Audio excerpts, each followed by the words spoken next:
ఆంధ్రప్రదేశ్లో గత 5 ఏళ్లలో లిక్కర్ వ్యాపారం ఎలా సాగిందో ప్రత్యేకంగా చెప్పనవసరం లేదు. ప్రభుత్వం మద్యం షాపుల్లో క్యాష్ అండ్ క్యారీ పద్ధతిలో ఊరు పేరు లేని బ్రాండ్ విక్రయాలు యథేచ్ఛగా సాగిపోయాయి.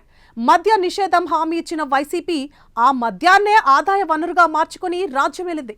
ప్రస్తుత పరిస్థితుల్లో కూటమి ప్రభుత్వానికి కూడా లిక్కర్ ప్రధాన ఆదాయ వనరుగా మారింది.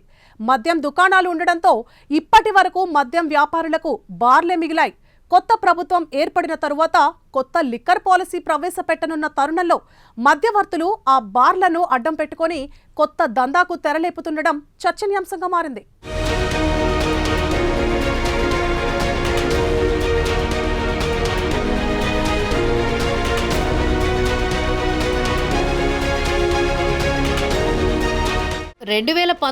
వైసీపీ సంపూర్ణ మద్య నిషేధం హామీతో అధికారంలోకి వచ్చింది. అధికారంలోకి వచ్చిన తొలి ఏడాదే మద్యం ధరల్ని గణనీయంగా పెంచేస్తుంది. అయితే నాణ్యత విషయంలో తీవ్ర విమర్శలు ఎదుర్కోవాల్సి వచ్చింది. 2019 వరకు అందుబాటులో ఉన్న బ్రాండ్ల స్థానంలో రకరకాల కొత్త ఉత్పత్తులు అమ్మకాలకు వచ్చాయి. జనం తాము కోరుకున్న మద్యాన్ని కాకుండా ప్రభుత్వం విక్రయించిన దానిని మాత్రమే కొనే పరిస్థితి కల్పించారు. వైసీపీ ఓటమికి ఇదే ప్రధాన కారణమైంది.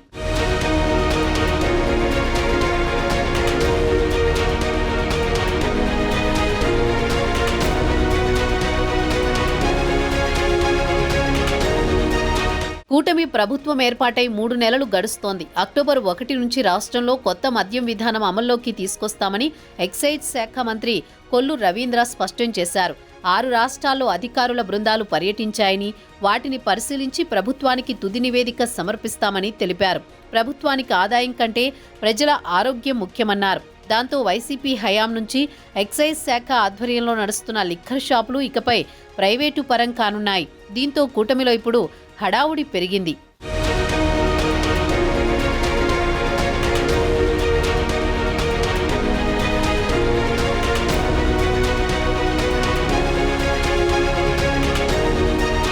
ఎన్నికల ముందు టీడీపీలో చేరిన పొరుగు నియోజకవర్గానికి చెందిన యువనేత తిరుపతిలో ఓ బార్ నిర్వహిస్తున్నారు. కూటమి ప్రభుత్వం అధికారంలోకి రావడం, తిరుపతిలో ఆ పార్టీల నేతలు తలోదారిలో ఉండడంతో ఇక్కడ లిక్కర్ లీడర్గా అవతారమెత్తాడు. తన బారులోనే బార్ల యజమానులతో సమావేశం ఏర్పాటు చేసి సిండికేట్ వ్యాపారం చేసుకుందాం, ఏదైనా సమస్య వస్తే నేను చూసుకుంటా, మీరు భయపడవద్దని అందరికీ సందేశం ఇచ్చినట్లు గుసగుసలు వినిపిస్తున్నాయి.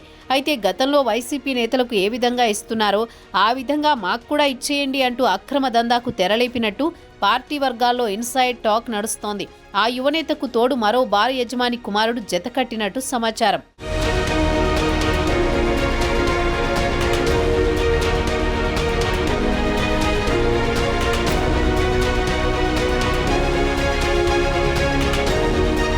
తిరుపతి నగరంలో మొత్తం 13 బార్లు ఉన్నాయి. ఈ బార్ యజమానులలో అత్యధికంగా వైసీపీకి చెందిన వారే ఉన్నారు. టీడీపీ వారి బార్లను సైతం అప్పట్లో వైసీపీ నాయకులు లీజుకు తీసుకుని నడిపించారు. కూటమి ప్రభుత్వం అధికారంలోకి వచ్చి 3 నెలలు ముగిసింది. గత వైసీపీ ప్రభుత్వంలో ఇచ్చే నెలవారీ మామూళ్లకు బ్రేక్ పడడంతో బార్ల యజమానులు సంతోషంలో ఉన్నారు. కానీ ఇప్పుడు అనూహ్యంగా ఆ యువనేత గడిచిన 3 నెలల వాటా కూడా డిమాండ్ చేసినట్లు ఆరోపణలు వస్తున్నాయి. ఆ యువనేతకు ఓ పోలీస్ అధికారి సైతం వత్తాసు పలుకుతూ బార్ల నిర్వాహకులను సైతం ఇబ్బందులకు గురి చేస్తున్నారని విమర్శలు వస్తున్నాయి.